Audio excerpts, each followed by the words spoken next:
Herzlich willkommen zu unserer Veranstaltung zu Alma Kalin und Frauen als Diplomatin im Rahmen des Gastlandauftritts von Slowenien auf der Frankfurter Buchmesse. Vorab nochmal wir haben die Veranstaltung, machen die Veranstaltung auf Deutsch und in slowenischer Übersetzung. Also wer noch keine Kopfhörer hat in der einen oder in der anderen Sprache, bitte wenden Sie sich an die Damen da vorne. Ich bin Britta Jürgs, die Verlegerin des Aviva Verlags.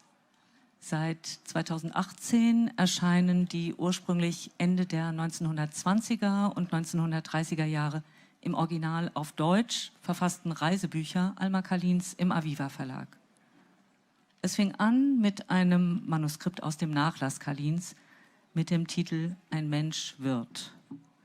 2010 bereits in der slowenischen Übersetzung publiziert, blieb dieses beeindruckende Buch voller Witz und Selbstironie bis zu unserer Ausgabe von 2018 im deutschen Original unveröffentlicht. Alma Maximiliana Kalin kam am 12. Oktober 1889 in Zilli, heute Celje, zur Welt.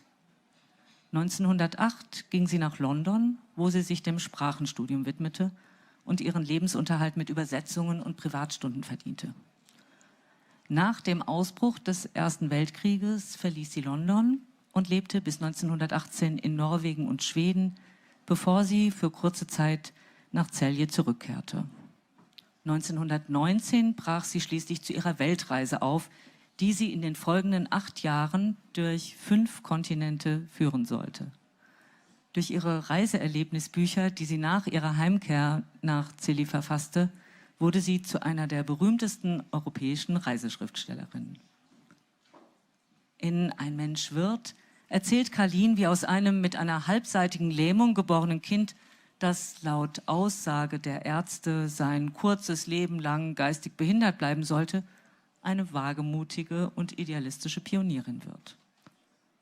1930/31, auf der Höhe ihres Schriftstellerinnenruhms, schrieb Kalin diese Autobiografie über die ersten 30 Jahre ihres Lebens.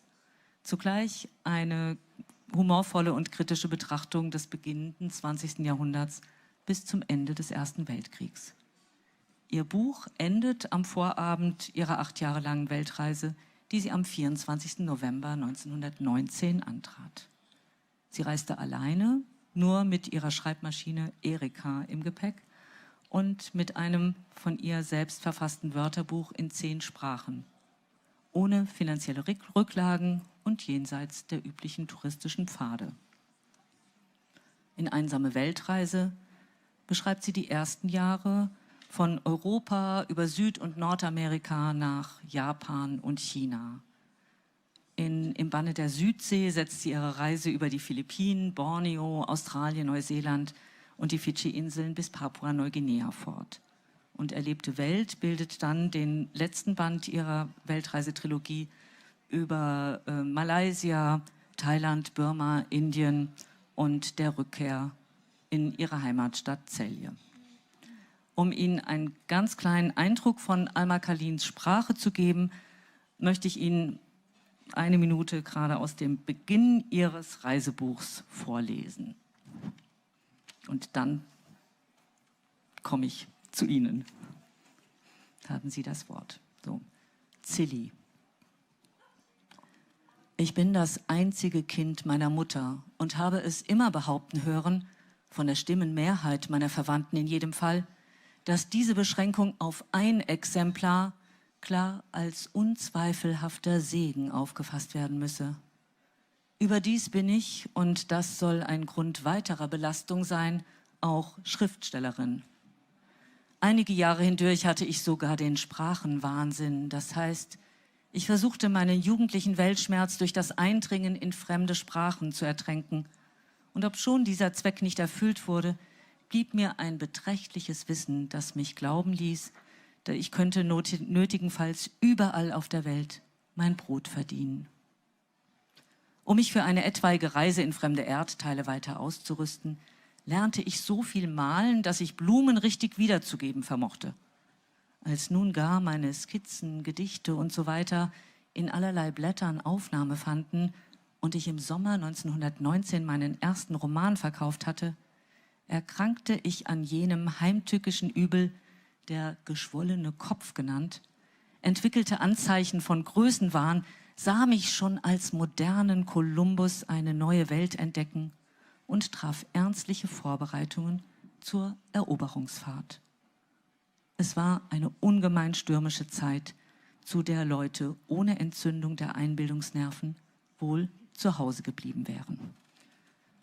Für uns ist es sehr schön, dass Alma Kalin nicht zu Hause geblieben ist, sondern sich auf den Weg gemacht hat.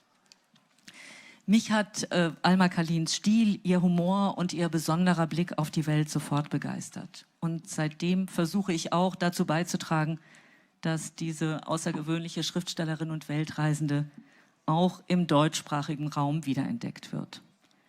Wie meine beiden Gesprächspartnerinnen Alma Kalin bekannter gemacht haben, das werden wir gleich hören. Zunächst möchte ich sie beide vorstellen. Ich begrüße sehr herzlich Ihre Exzellenz, Frau Dr. Anna Polak-Petric, seit September 2022 Botschafterin der Republik Slowenien in Berlin. Und von 2019 bis 2022 war sie Botschafterin in Japan. Das wird heute auch noch eine Rolle spielen. Und ich begrüße, ja, bitte um Applaus.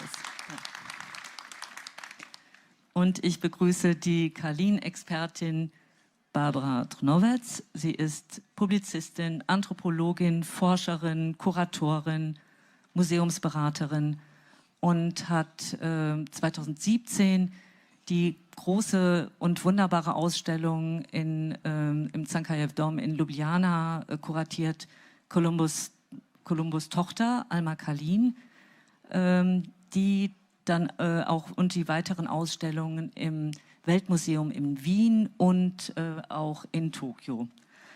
Und sie ist auch Autorin der 2020 in 3 Sprachen erschienenen ersten wissenschaftlichen Monographie über Alma Kalin, die wir hier sehen, die endlose Reise der Alma M. Kalin.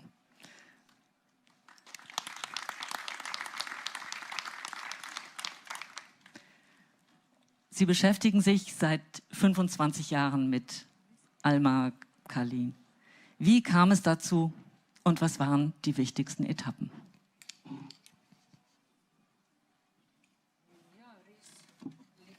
Letos mineva 25 let približno. Življenje me je pripeljalo v Celje, tam nekje proti koncu 90-ih let, in to se mi je zdela odlična priložnost, da začnem raziskovati. Alma Kalin je bila namreč rojena v Celju, to je mesto na južnem Štajerskem v Sloveniji. Sem pa za Almo vedela seveda že prej. Sem imela veliko srečo, da mi je za Almo povedala moja mama, ki je konec 60-ih let videla eno muzejsko razstavo v Goričanah, blizu Ljubljane. Tista razstava je bila zelo pomembna, bila je pravzaprav prelomna. Potem, ko je Alma Kalin po 2. svetovni vojni, upam, da bo priložnost, da kaj povem o tem obdobju, ker je to v Sloveniji popoln tabu, kaj se je z Almo dogajalo po 2. svetovni vojni. Alma Kalin je namreč 5 let po vojni umirala v izjemno tragičnih okoliščinah. Zaplenjeno ji je bilo premoženje, ostala je brez dokumentov, brez vsakršnega vira prihodkov, vendar upam, kot rečeno, da bo še priložnost kaj o tem reči. Torej, moja mama mi je povedala za Almo Kalin, ker je videla to razstavo, s katero so poskušali slovenski etnologi, ne poskušali, dejansko so obudili spomin na Almo Kalin, ki je po 2. vojni utonila v pozabo oziroma je bila še naprej žrtev nerazumevanja govoric in tako naprej. Ko sem prišla v Celje, sem želela izvedeti več o njej, kajti tisto, kar sem vedela, je bilo predvsem to, da je bila Alma Kalin velika popotnica, ki je sama prepotovala svet. Ko sem začela Celjane spraševati o Almi, sem bila osupla, ker sem slišala veliko slabega o Almi. Da je bila nacistka, da je bila nemškutarka. zdaj ne vem, če je sploh primerno, da ponovim vse besede, stara, zmešana baba in še marsikaj drugega. No. Zanimalo me je, kaj od tega drži in kaj ne. Potem sem pa s časoma spoznala še živeče njene osebne prijatelje, ki so mi seveda predstavili popolnoma drugo plat Alme Karlin. Zelo hitro sem ugotovila, da je bila Alma, kot že rečeno, žrtev nerazumevanja, govoric, pa tudi zelo namernega delovanja. Bila je tudi žrtev politike, o tem danes ni nobenega dvoma več. No, kako se je nadaljevalo moje raziskovanje, diploma na oddelku za etnologijo in antropologijo, potem kasneje zaposlitev v Pokrajinskem muzeju Celje, oziroma pred muzejem seveda vrsto let samostojnega raziskovanja, potem v okviru muzeja. Prišle so omenjene razstave, ki menim, da so zelo veliko prispevale skupaj z vsemi ostalimi, z izdajami knjig in tako naprej, k nekakšni, tako sem si jaz to zamislila, k nekakšni rehabilitaciji Alme Karlin. Če me pa vprašate o tem, kaj se dogaja trenutno, v letošnjem letu od letošnjega leta naprej nisem več pristojna kustosinja za zbirko Alme Karlin po več kot 10 letih. Prepovedano mi je bilo sodelovanje na Frankfurtskem knjižnem sejmu in priprava razstave v Haus am Dom, morala bi biti avtorica razstave v Haus am Dom. Brez pojasnila sem bila izključena iz projekta in kar bi k temu dodala, in no, seveda tudi danes ne bi smela biti tukaj z eksplicitno prepovedjo direktorja muzeja, češ da bodo sledile posledice v naslednjem tednu.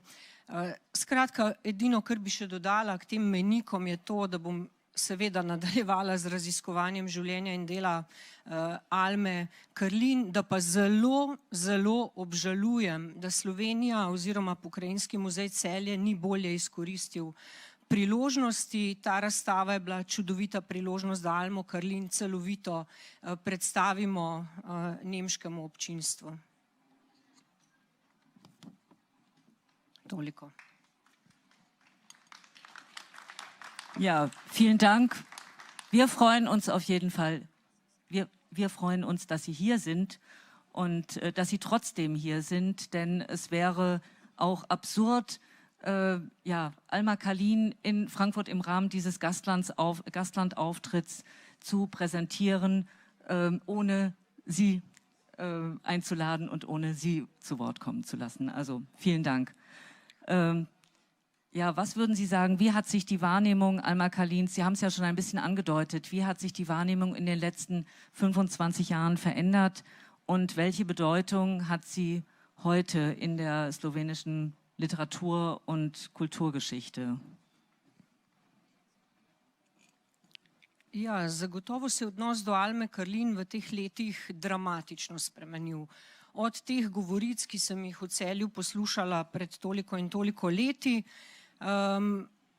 menim, da ključno za spremembo percepcije Alme Karlin je bilo dosledno navajanje virov. Torej, tisti, ki se ukvarjamo z Almo Karlin, smo dolžni dosledno navajati vire. Po moji oceni je bilo to tisto, kar je ključno prispevalo k spremembi percepcije.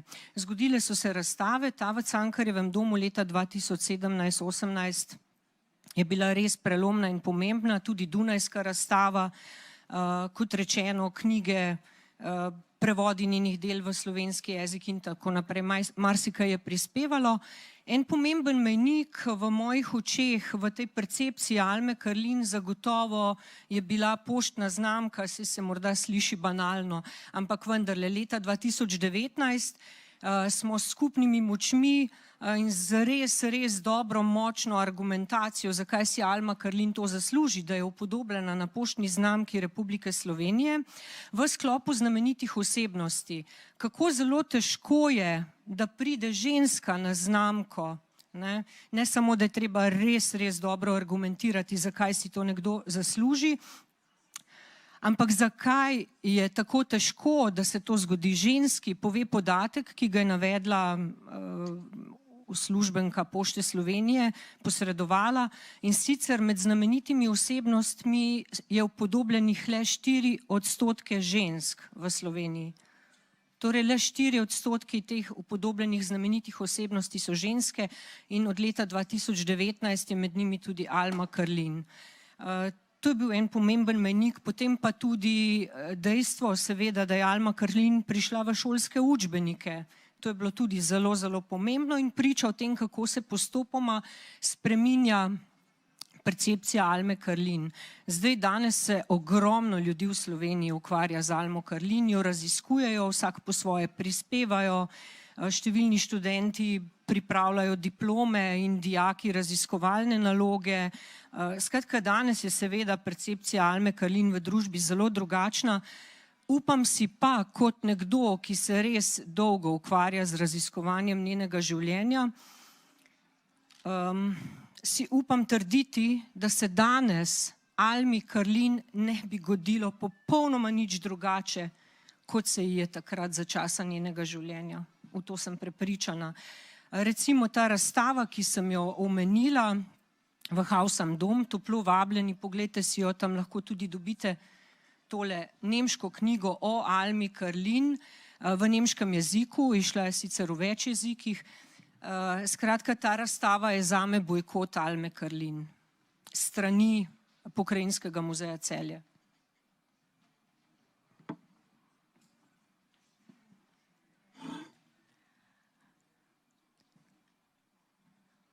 War Alma Karlin für Sie eine Art Diplomatin? Wie sehen Sie Ihre Position als Vermittlerin zwischen den Kulturen? Alma Karlin je bila marsikaj. Zdaj, zagotovo to njeno potovanje okrog sveta je en izjemno pomemben dosežek. Zakaj? Izkazalo se je, da tako kot Alma Karlin ni sveta pred njo prepotoval nihče. Alma Karlin je potovala sama, potovala je kontinuirano 8 let, v teh 8 letih je obkrožila planet Zemljo in kar je morda najbolj pomembno ob tem, ne samo ta časovni okvir, od leta 1919 do leta 1927, ampak pomembno je tudi dejstvo, da se je po poti preživljala s svojim delom. Ko se je Alma Karlin odpravljala na pot, je zelo dobro vedela, zakaj gre. Poenostavljeno povedano, ali pa morda, če lahko samo eno njeno misel preberem, ki zelo dobro to ilustrira. Preden se odpravlja na pot, je zapisala: kaj vse bom videla, se naučila, dosegla, kaj vse bom na poti odkrila, kaj prinesla s seboj, kaj vse dala človeštvu. Tako je takrat razmišljala Alma Karlin. Želela se je naučiti čim več o tem svetu, pa obenem tudi o sebi. Znanje, ki ga je po tej poti sproducirala, ustvarjala, pa je vedno znova želela deliti z drugimi. Dejstvo pa je, da Alma Karlin, ko gre na pot, nima samo nekih izobraževalnih ciljev, ampak tudi ekonomske in politične. Zelo na kratko, ena eksplicitna izjava je, odkrila sem namreč popotni dnevnik Genevieve Schaefer, ki je bila predstavnica gospodarske zbornice San Francisca.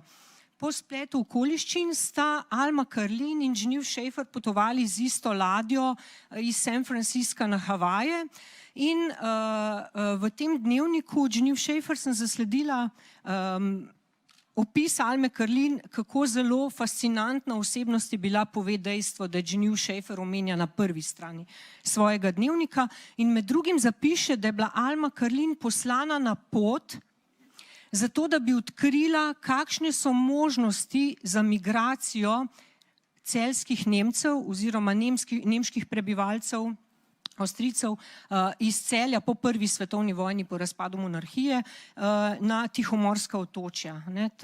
Ta zapis se mi zdi zelo pomenljiv, obenem je pa Alma Karlin, kot vemo, celo leto živela na Japonskem in tam se je zaposlila med drugim, ker je opravljala več del, na nemškem veleposlaništvu v Tokiju.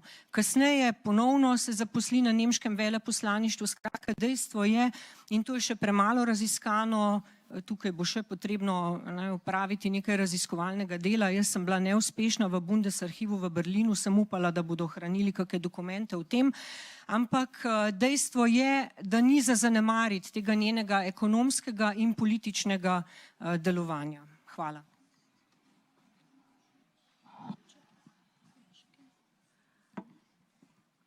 Mogoče samo, se upravičujem, ampak sam, ki je bilo to vprašanje, se je nanašalo, če je bila Alma Karlin, če jo vidimo kot recimo diplomatko.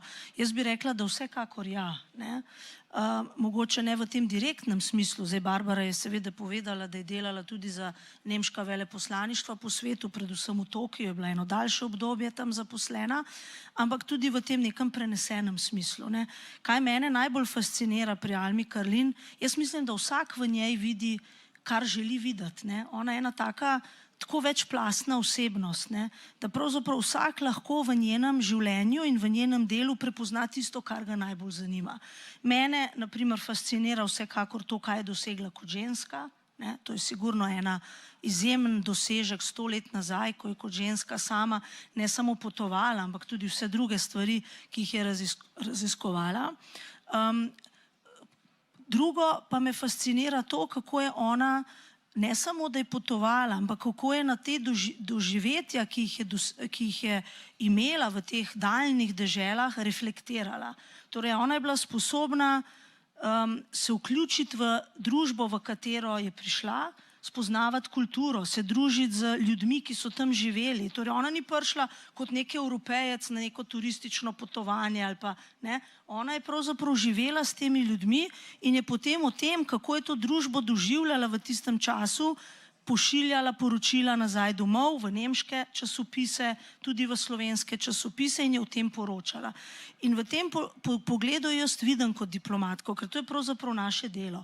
Diplomati živimo v drugih državah, kjer seveda kot prvo predstavljam svojo državo in svoje interese, ampak tudi veliko poročamo. Torej, ena izmed naših glavnih nalog je to, da poročamo o družbenem okolju, o kulturi, o politiki, o stvareh, ki se v tisti deželi, kjer živimo, dogajamo na čim bolj objektiven način. In jaz mislim, da je Almi Karlin v tistem času, 100 let nazaj, zdaj ni nujno, da se z vsemi njenimi ugotovitvami strinjamo, seveda živela je v tistem času, stvari je videla skozi oči tistega časa, ampak vsekakor je bila ženska diplomatka, čeprav ne v tej funkciji.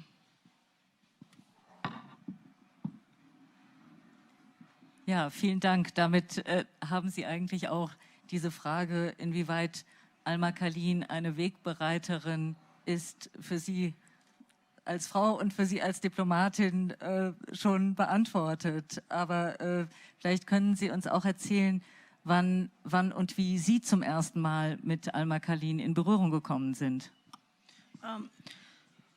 Rekla bi predvsem, da prepozno. To je moja prva ugotovitev, kot je bilo že povedano. O Almi Karlin jaz sem še odraščala in hodila v osnovno šolo v času nekdanje skupne države Jugoslavije in takrat pač o njenem življenju in delu nismo vedeli pravzaprav nič. Po osamosvojitvi, tudi po zaslugi Barbare in drugih raziskovalcev, se je potem ta njena vloga spremenila tudi v slovenski družbi in sem potem počasi začela njeno delo spoznavati. Predvsem sem se pa z njo soočila, ko je Barbara prišla z idejo razstave v Tokiu, kjer sem bila takrat veleposlanica. Takrat sem se pa potem posvetila, da sem si prebrala nekaj njenih del, tudi to krasno monografijo in spoznala njo veliko pobližje. Tako da jaz bi rekla, da sem vesela, da se nekako Alma Karlin prebuja v tej zavesti Slovencev in tudi Nemcev in tudi drugih ljudi, na katere je seveda imela določen vpliv preko svojega življenja in dela. In mi je žal, da takrat v tistem času nismo jo bolje poznali, ker nekatera njena spoznanja so zelo pomembna, tudi za mlade. Predvsem recimo ena njena teza, ki mislim, da jo je zastopala čez celo življenje, da ni priznavala nobenih totalitarnih režimov.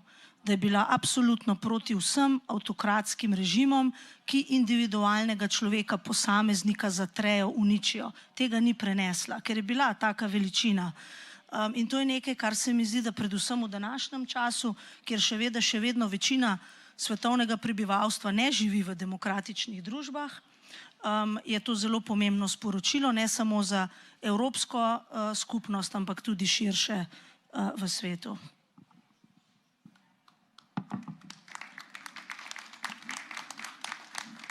Ja, vielen Dank. Das finde ich auch einen sehr, sehr wichtigen Beitrag.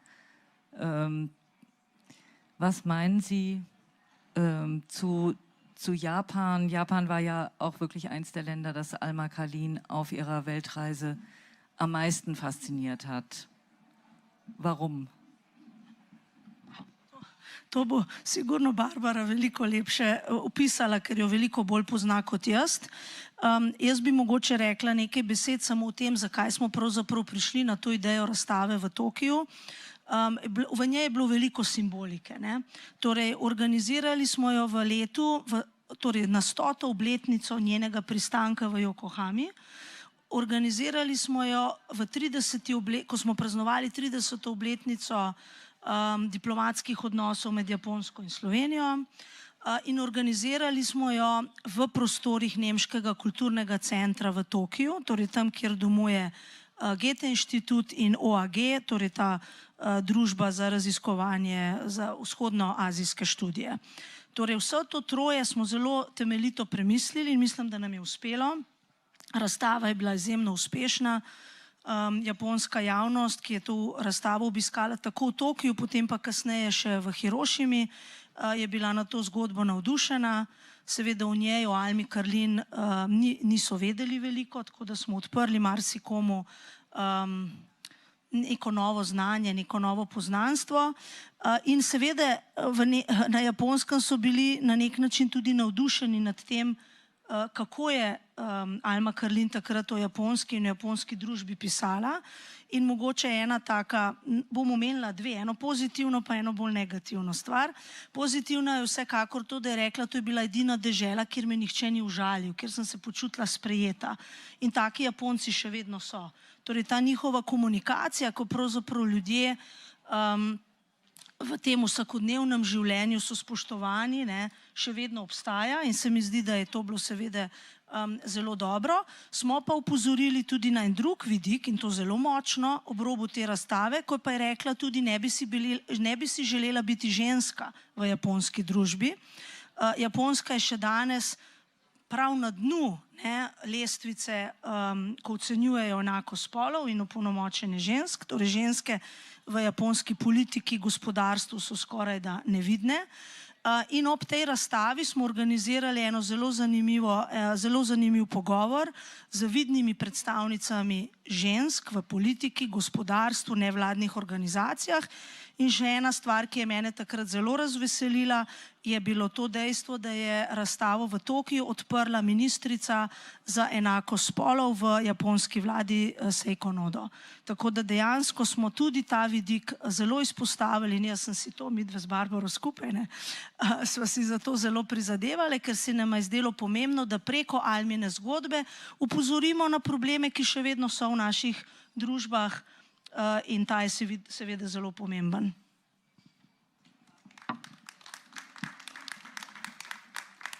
Ja, vielen Dank, bitte. Ja, nekaj malega bi samo dodala.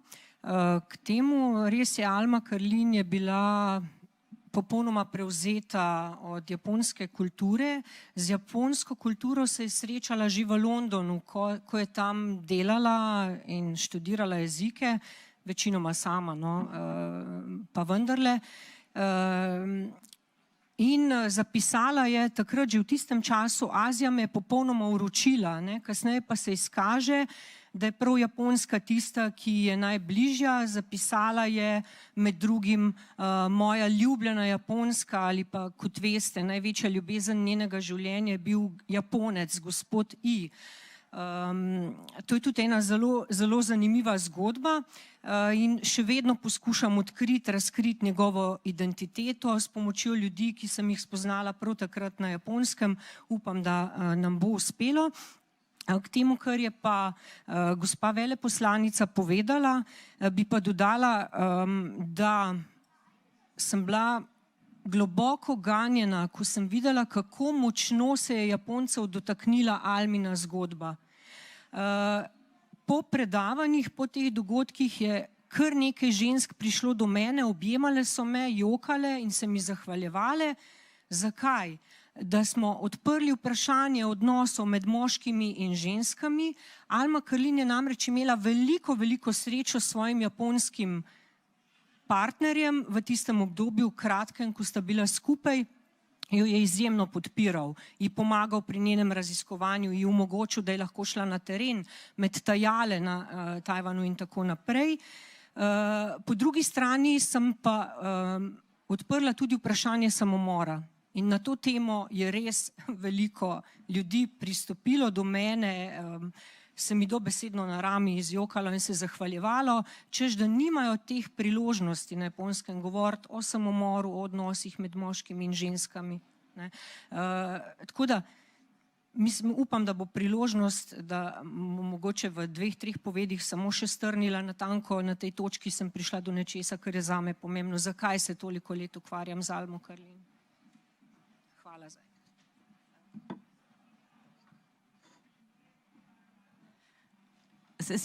Sind sehr vielschichtige Themen. Zum einen haben wir die ganzen Länder, die Alma Karlin bereiste, und dann diese vielen Themen, die ja natürlich damals interessant waren, aber für uns heute eben auch immer noch aktuell sind. Ob das nun um die Politik geht oder um solche Fragen wie zum Selbstmord oder die Beziehungen zwischen den Geschlechtern. Möchten Sie da auch noch was ergänzen?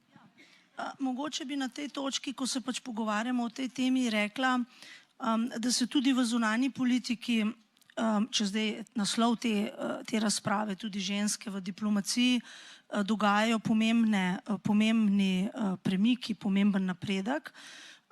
Vi veste, da je zdaj že kar nekaj držav v Evropi, pa tudi v svetu, razglasilo tako imenovano feministično zunanjo politiko. Nemčija je na tem področju izjemno aktivna, tudi Slovenija. In tukaj s tem novim konceptom pravzaprav ni niti nov, je pa neke vrste mogoče poudarek na tej temi. Nas privede do razmišljanja o tem, kaj naprimer bo udejanjanje feministične zunanje politike imelo za globalno in regionalni mir in urejanje meddržavnih odnosov.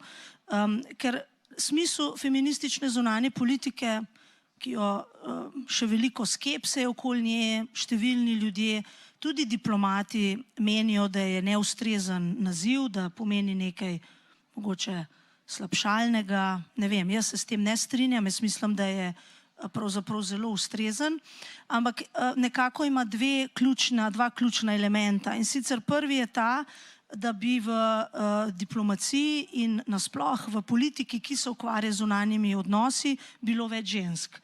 In to se v Evropi več ali manj udejanja dokaj pogosto. Seveda Alma Karlin je v tistem času 100 let nazaj, predvidevam, da ni srečala nobenega ženskega veleposlanika, kjerkoli je bila, ker jih takrat pač še ni bilo.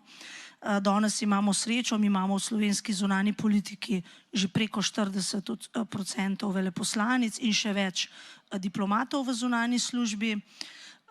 Drugi vidik je pa to, da se v zunanji politiki ne bi odločalo samo na podlagi nekih geostrateških interesov, gospodarskih interesov, varnostnih interesov, ampak da bi se, ko se sprejemajo odločitve, pogledale, kaj bo ta odločitev pomenila za najbolj ranljive skupine, kaj bo pomenila za človekove pravice ljudi, ki tam živijo v nekem območju, o katerem se pogovarjamo in tako naprej.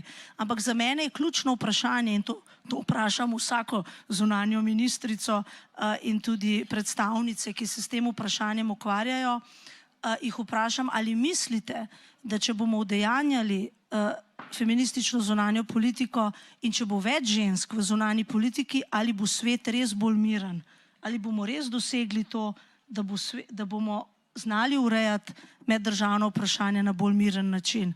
V tem trenutku nimam odgovora na to, ne vem, ne? Ampak si želim, da bi bilo tako. In Almo Karlin na nek način vidim tudi v tem smislu, ker ona kamorkoli je šla, je delovala zelo miroljubno, ona je poskušala razumeti te različne kulture in poskušala je tudi na nek način v Evropo poročati o teh različnih kulturah več ali manj na pozitiven način in v smislu nekega sobivanja, mirnega sobivanja in sožitja.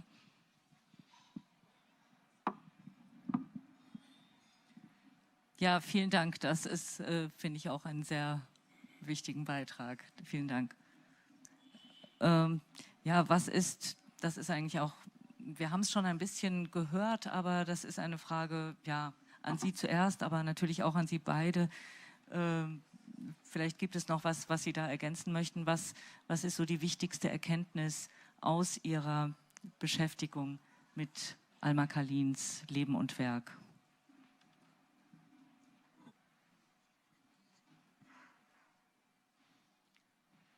Ja, zgodba Alme Karlin je izjemno kompleksna in nagovarja številna vprašanja, ki so pomembna za družbo.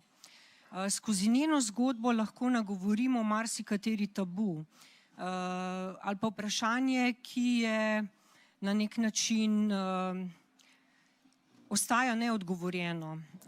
Alma Karlin je bila tako poseben človek, govorim človek, ne ženska, tako poseben človek, tako pokončna, pogumna, zavezana ljubezni do učenja, zavezana iskanju resnice. Meni je zelo, zelo všeč ena njena misel, kjer dobesedno z naslednjo besedno zvezo v besedi tisto, kaj je njej pomembno, in to je izjemno pomembno tudi meni, poimenovanje stvari s pravim imenom. Če kdo, potem je Alma Karlin to počela, ne glede na ceno, ki jo je za to v življenju plačevala. Plačevala je pa strahovito ceno in za nekatere, rekla sem, generalno se je spremenil odnos do nje, o tem ni nobenega dvoma, ampak so pa nekatere strukture, ki še vedno ne morejo sprejeti Alme Karlin takšne, kot je bila.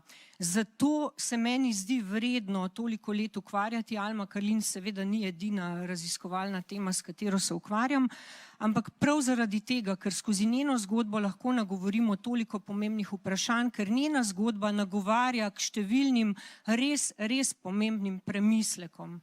Zato se mi zdi, da je Alma Karlin, nekaj ste pravzaprav o tem že lahko razbrali, tudi danes po vseh teh letih še vedno izjemno aktualna.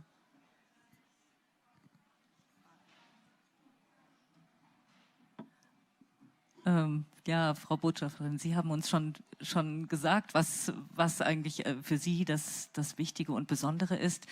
Und auch, dass die Ausstellung in Japan ja ein großer Erfolg war. Jetzt sind Sie in Berlin, jetzt sind Sie in Deutschland. Wir haben ein bisschen gehört, dass die Ausstellung jetzt hier in Frankfurt nicht so ist wie die wunderbaren Ausstellungen, die wir vorher sehen konnten und die Sie auch in Japan hatten. Können wir auf eine Ausstellung, eine weitere größere Ausstellung zu Alma Karlin in den nächsten Jahren vielleicht hoffen? Denn vielleicht eine kleine Hintergrundbemerkung. Ich finde es wunderbar und da können Sie auch einiges davon sehen in diesem Buch.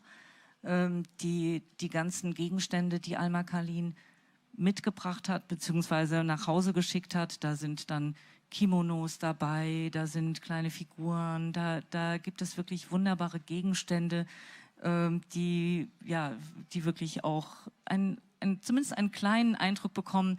Diese Objekte zusammen mit den Büchern, die sie geschrieben hat über ihre Reisen, können uns schon einen schönen kleinen Eindruck geben. Und ich finde, war für mich sehr bereichernd, als ich vor einigen Jahren die Ausstellung sehen durfte. Ja, seveda, jaz si želim, da bi poleg te razstave, ki je na voljo v Haus am Dom tukaj v Frankfurtu in seveda razkriva marsikaj o delu in življenju Alme Karlin in je, mislim, da vredna ogleda, Si želim, da bi Almo Karlin pripeljali tudi v Berlin. Mislim, da bi bilo glede na to, da je bila ona vendarle neko stičišče med Slovenijo in nemško govorečo skupnostjo, ki je takrat živela v Sloveniji, in potem tudi veljavo, ki jo je ona dobila med in po potovanju, tem njenem svetovnem potovanju v Nemčiji, vsekakor si zasluži, da bi dobila mesto tudi v nemški prestolnici v Berlinu. Tako da jaz bom vsekakor naredila vse, kar je v naši moči, da bi do tega prišlo, in mislim, da bi tudi nemška javnost bila navdušena nad tem, kar bi lahko videla, in bi marsikdo lahko si ogledal zanimive predmete, o katerih govorite.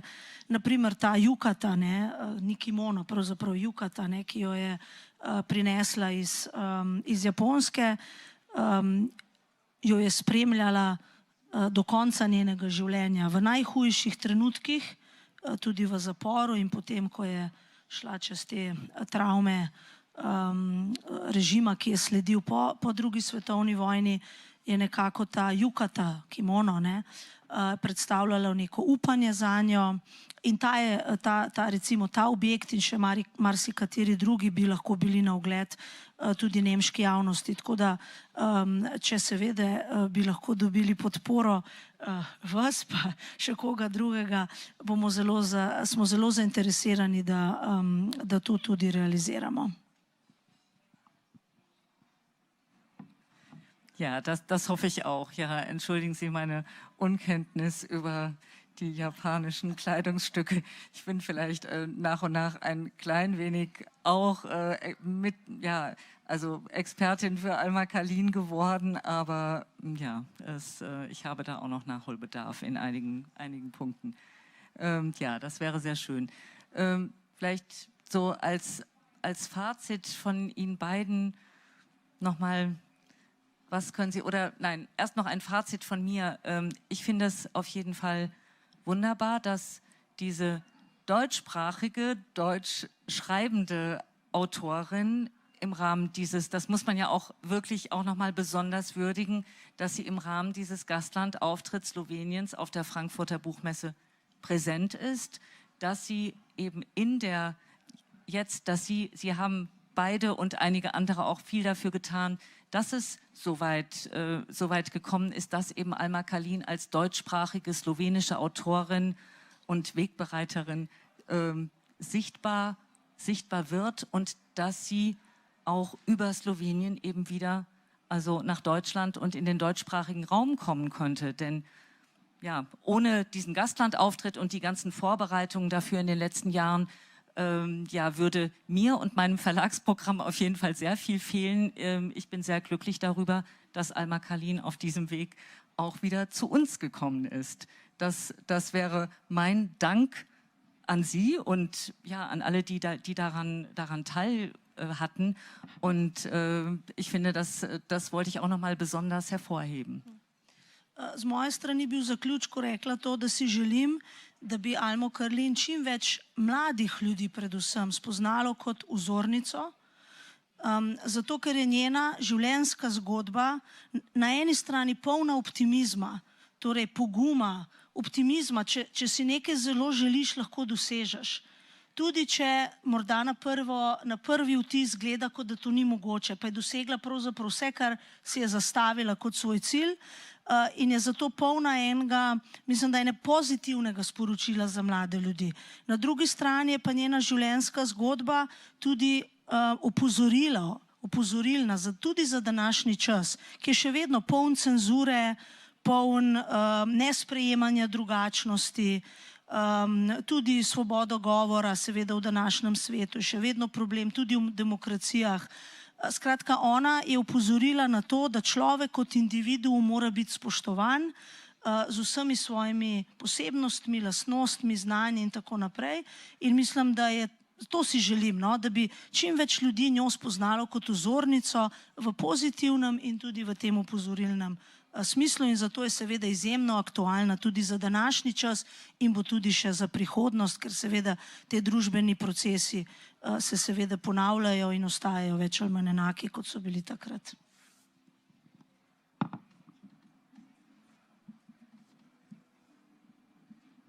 Ja, vielen Dank.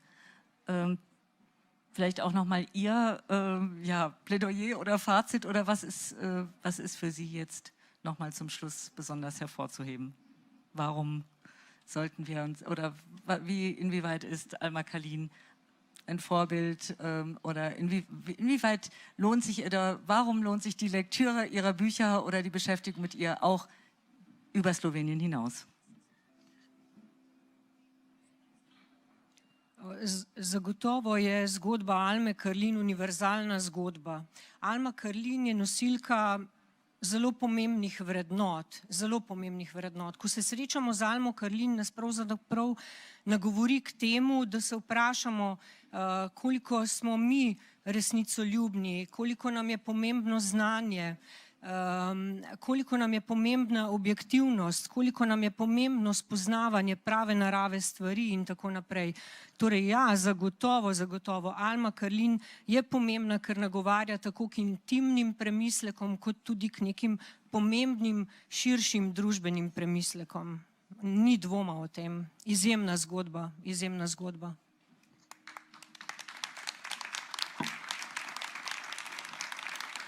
Ja, vielen Dank. Vielen Dank Ihnen, dass Sie gekommen sind. Vielen Dank natürlich den beiden hier auf dem Podium. Ich habe mich sehr gefreut, dass wir diese Veranstaltung hier zusammen machen konnten. Danke.